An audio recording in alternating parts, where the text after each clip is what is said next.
லேடீஸ்க்கு இருக்கிற 1008 பிரச்சனை இல்ல. பெரிய பிரச்சனை என்னன்னு பார்த்தீங்கன்னா, வீட்ல அரைச்ச குழம்பு மிளகாத்தூள் காலியா போறது. அதுவும் கல்ஃப்ல இருக்கிறவங்களுக்கு காலியா போனா தொலைஞ்சது போங்க. லாஸ்ட் இயர் வெக்கேஷனுக்கு நான் இந்தியாவுக்கு போகவும் இல்ல. நான் வரும்போது கொண்டுட்டு வந்த மசாலாவ இந்தான்னு 1.25 வருஷம் வச்சு ஓட்டிட்டேன்.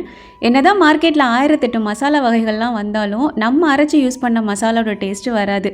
நோன்பு வேற வருது, என்னடா பண்ணேன்னு யோசிச்சுட்டு இருக்கும்போது தான் சஃபினா இந்த ஒரு டப்பா நிறைய மசாலா தந்து என்னைய காப்பாற்றி விட்டாங்க. நோன்புக்கு ஒரு வழியாக நான் இதை வச்சு சமாளிச்சிருவேன். ச்சே, நமக்கு இந்த மாதிரி மசாலா கொடுக்கறதுக்கு ஒரு ஃப்ரெண்டு கிடைக்காதா அப்படிங்கிற மாதிரி நீங்கள் யோசிக்கிறது எனக்கு நல்லாவே தெரியுது. ஒரு சில லேடிஸ் இப்போ தான் புதுசாக நீங்கள் சமையல் கற்றுட்ருப்பீங்க. அண்ட் இன்னும் ஒரு சிலர் வந்துட்டு வேலைக்கு போகிறீங்க. அதனால மசாலா ஐட்டம்ஸ் எல்லாம் வாங்கி வறுத்து காய வச்சு இந்த மாதிரி ரெடி பண்ணுறதுக்கு முடியலை அப்படிங்கிற மாதிரி யோசிக்கிறவங்களுக்கு நான் ஒரு ஐடியா சொல்கிறேன். ஃபாத்தி ஹெர்பல் ப்ராடக்ட்ஸ் அப்படிங்கிற இன்ஸ்டா பேஜில் இருந்து மசாலா ஐட்டம்ஸ் எல்லாமே செம்ம குவாலிட்டியாக வீட்டிலே ரெடி பண்ணி சேல் பண்ணிட்டு இருக்காங்க. நம்ம வீட்டில் ஏதாவது மசாலா ஐட்டம்ஸ் எல்லாமே காலி ஆயிடுச்சு, ரெடி பண்ணி வைக்க போகிறோம் அப்படின்னா என்ன பண்ணுவோம்? முதல்ல திங்ஸ் எல்லாமே பார்த்து வாங்கி அதை க்ளீன் பண்ணி வறுத்து அரைச்சி அதை ஸ்டோர் பண்ணி வைப்போம் இல்லையா?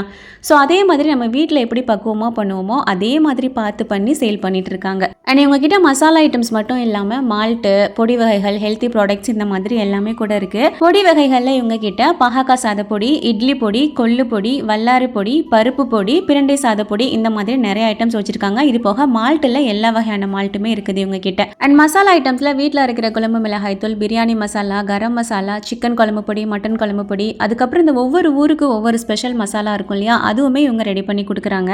நான் சொன்னதெல்லாம் கம்மி தான், இன்னுமே நிறைய இருக்குது இவங்க கிட்ட. உங்களுக்கு தேவை அப்படின்னா கான்டாக்ட் பண்ணிக்கோங்க. இப்போ ரமலான் வேற வருது, எல்லாமே வாங்கி நம்ம ரெடி பண்ணி வைக்கணும். ஸோ ஃப்ரீ ஷிப்பிங்குமே கொடுத்துட்ருக்காங்க. ஸ்க்ரீனில் உங்களோட நம்பர் கொடுத்துருக்கேன், வேணும் அப்படின்னா கான்டாக்ட் பண்ணி வாங்கிக்கோங்க. அப்படியே இன்னைக்கு எங்கள் வீட்டில் என்ன சமைச்சேன்னு பார்க்கலாமா? இன்னைக்கு மீன் குழம்பு, மீன் ஃப்ரை, கூடவே ஏதாவது ஒரு காய் ரெடி பண்ணலான்னு பார்த்தேன். காய் நறுக்க கடுப்பாகி அப்படியே கடலை சட்னி அரைச்சிடலான்னு சொல்லிட்டு அதுக்கு அப்படியே தாவியாச்சு. காயல்பட்டினத்தில் எப்போ மீன் குழம்பு வச்சாலும் கூடவே கடலை சட்னியும் அரைச்சிருவாங்க. சட்னினா அது தண்ணியாக இருக்காது, துவையல் இருக்கு இல்லையா, அதை தான் நான் சொல்கிறேன். ஸ்டார்டிங்கில் எனக்குமே அது கொஞ்சம் புதுசாக தான் இருந்தது. ஆனால் சாப்பிட்டு அதுக்கு அடிக்ட் ஆகிட்டேன்.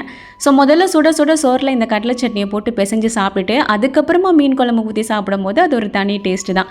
ஸோ இதில் நிறைய வெங்காயம் போட்டு சாப்பிட்டோம் அப்படின்னா இன்னுமே ரொம்ப நல்லாயிருக்கும். அதையும் ரெடி பண்ணி வச்சுட்டேன். மீன் குழம்பு ரெடி பண்ணிவிட்டு ஃபிஷ் ஃப்ரையும் ரெடி பண்ணியாச்சு. மீன் குழம்பு எப்படி பண்ணாலும் ரொம்ப நல்லாயிருக்கும். அதில் மாங்காவோ இல்லை முருங்கைக்காவோ சேர்த்துட்டா இன்னுமே டேஸ்ட்டு தூக்கிடும். ஸோ இன்றைக்கி நான் மாங்காய் போட்டு பண்ணியிருந்தேன்.